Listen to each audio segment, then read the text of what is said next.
On top of that, the third E stands for earmarks of authenticity. In other words, I looked at corroborative evidence that indicates a high likelihood that these documents are accurate.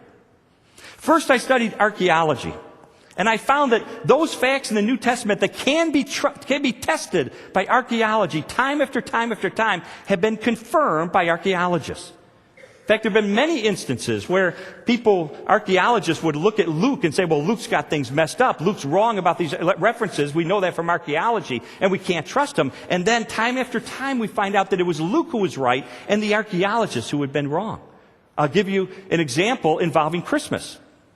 Luke describes the census that brought Mary and Joseph to Bethlehem and says it was conducted when Quirinius was governing Syria and during the reign of Herod the Great. Now, historians used to look at that and say, well, see, Luke doesn't know what he's talking about, because everybody knows Herod died in 4 BC, and Quirinius didn't begin ruling Syria until 10 years later. So their reigns didn't overlap, as Luke said. He's wrong. You can't trust what he said.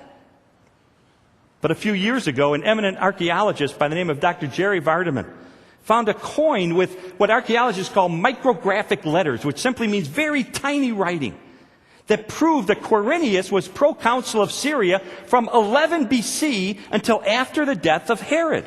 In other words, there were either 2 Quiriniuses, it's a fairly common name, so that's a possibility, or Quirinius governed Syria at 2 separate times. But the point is, Luke was right. And that archaeological discovery showed us once more how careful he was as an historian. In fact, both liberal and conservative historians both will tell you that Luke was very careful and very accurate about what it is that he recorded. Australian archaeologist Clifford Wilson said, "Those who know the facts now recognize that the New Testament must be accepted as a remarkably accurate source book." The second earmark of authenticity for the New Testament is that it contains all kinds of embarrassing material about the disciples. Things like their unbelief and their cowardice and their grandiosity and even their stupidity. And then there are these hard-to-explain sayings of Jesus that would have been embarrassing to his culture. Things like his attitudes toward sinners and toward women and toward legalism and his displays of anger. And here's the point. If the writers of the New Testament were inclined to manipulate or whitewash the record, surely they would have edited out this embarrassing material. But the material is in the Bible, which is simply more evidence of their desire to be complete and to be accurate, even if their own image was tarnished in the process. Third, I looked at writings outside the Bible to see if they contradict or they confirm what the New Testament tells us.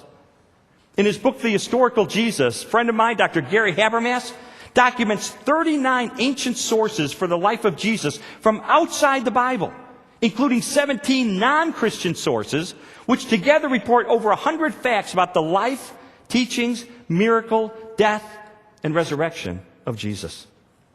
And so key aspects of the New Testament are corroborated by writings independent of the Bible.